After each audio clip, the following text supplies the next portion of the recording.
Hello, everyone, and welcome to another episode of UBS Road to the Election and Election Watch series. Today, we're going to be talking about the financial services sector and the election with my guest, CIO's Brad Ball. Brad, good to have you here. Good to see you. Thank you. Glad to be here. So, Brad, look, at this point, we're really looking down the road at what a potential Trump or Biden administration will look like in the next 4 years, and what our House view is calling for a divided Congress at this point. And when looking at certain sectors, banks and financials are, I know, one that our clients, our advisors, and our viewers have a lot of questions about. So given what we know or what we expect, what would you say are some of the risks right now, potentially, to the financial services sector? Sure. Yes, and I've had a lot of questions from clients on this topic with the upcoming election and the uncertainty around the election. And generally what I've done is frame the risks along three lines. First, I think there's question of legislative outcomes. Will anything change legally with respect to the U.S. financial services sector? Second, regulatory outcomes. Will we see a change in the regulatory oversight of the group? And then third, really what I characterize as headline risk. To what extent do financials come under focus in political focus in Washington? Right. Yeah. As we say with a lot of sectors, particularly energy and financials, and healthcare, those seem to be the big ones that come up on the campaign trail, especially with debates, et cetera. So let's go to those risks. Let's start with legislative risk. Clearly, Dodd-Frank, which has been in place since 2010, is still enacted. It's still a law. So I wonder, what is the risk, legislation risk, given what our House view scenario is, which is calling for a divided Congress, and regardless who's sitting in the White House in the Oval? Sure. I would say that regardless of the outcome in November, legislative risk is on the low side. To your point, Dodd-Frank, which was enacted in 2010, was really all-encompassing. It empowered the regulatory agencies to oversee the activities of the financial services sector, to conduct stress tests on the banking sector, really empowered new agencies like the Consumer Financial Protection Bureau.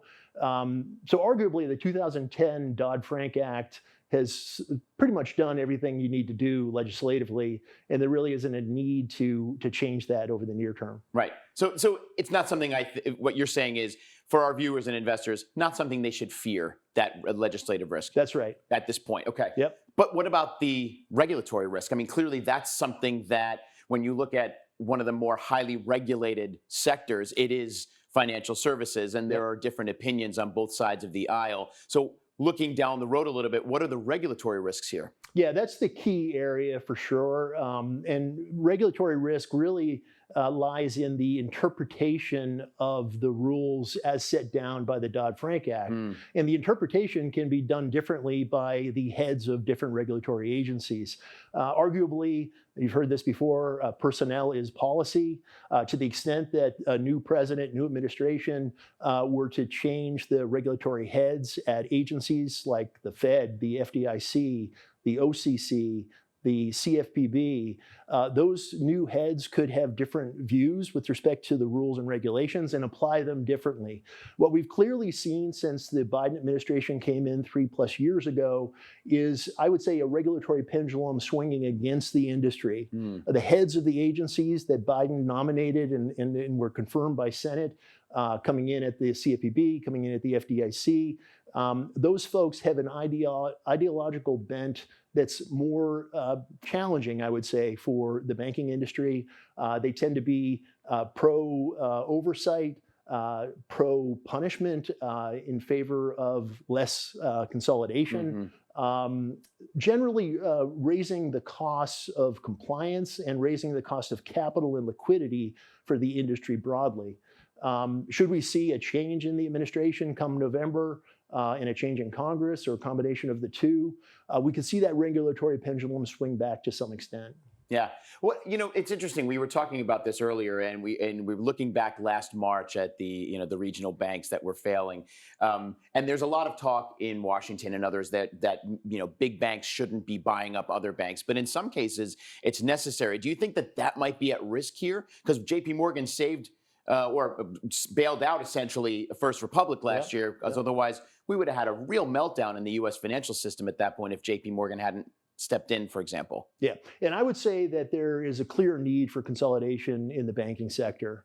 There's over 4,300 registered banks in the United States. That's just too many. There's excess capacity in banking. And a lot of the sort of mid-sized banks aren't competitive with the largest banks and don't have the relationships of the smallest banks. So consolidation, I believe, would be a positive over the intermediate to long term for the banking sector. Unfortunately, tying this into politics and regulation, we currently have an administration that is against mergers and acquisitions broadly, and specifically within banking, against creating bigger and bigger banks. Creating new too big to fail banks, for example, is a concern that our politicians and our regulators currently have. If we had a change in administration, if things were to turn more red come November, that relatively more cautious approach to M&A could be eased somewhat, and we may see an increase in mergers and acquisitions in banking. Right, makes sense. Thank you, Brad. So, and you also talked about headline risk. Perception is key, right? So yes. What would you say is the headline risk? And does it really matter how Congress or the White House actually look in 2025? Yeah, and I think M&A is something that would be impacted by headlines as well. We recently had a large merger announced in the banking sector where Capital One announced the acquisition of Discover Financial, two large credit card companies. And there were some members of Congress that very quickly came out and criticized the transaction without necessarily focusing on the strategic benefits of the deal. You could have that kind of headline risk where politicians take a position in order to maybe gain some attention among their constituents. You could also have headline risk emerging from the composition of Congress. So who leads in the House and the Senate is essentially the driver of congressional hearings, House hearings or Senate hearings. It's possible that you could have the CEOs of the largest banks brought in front of Congress under more likely a blue administration and criticized for some activity they may have done, which could create negative headline risks. But generally speaking, I think headline risk is difficult to quantify for sure. Yeah.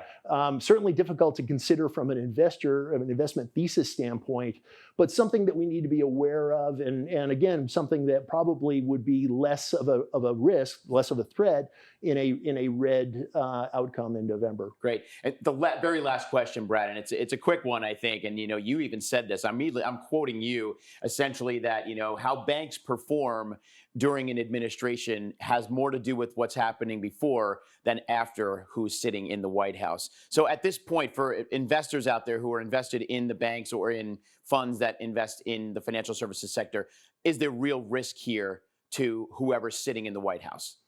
Well, I would say that, and you brought up earlier the year ago bank failures. It was just about 12 months ago when we saw the failure of Silicon Valley, Signature Bank, and First Republic being taken over by JP Morgan. What we could say definitively since then is that the banking industry is strong, safe and sound. Fundamentals are good. To the extent the macroeconomy appears to be headed for a soft landing, that's good for the banking institutions. Relatively less credit risk. Overall risks are relatively benign and they're well capitalized. So you could argue that the banking industry is on a very sound footing, regardless of what happens with the election. The only concern, again, the topic of our conversation today is that one way or the other, in terms of the outcome of the election, you could see compliance costs and capital and liquidity costs rise, which would potentially be a burden on longer-term growth and profitability. But over the near term, fundamentals are sound. The industry is safe and sound. We're not worried about another financial crisis or banking crisis or run on the banks like we saw a year ago at this time.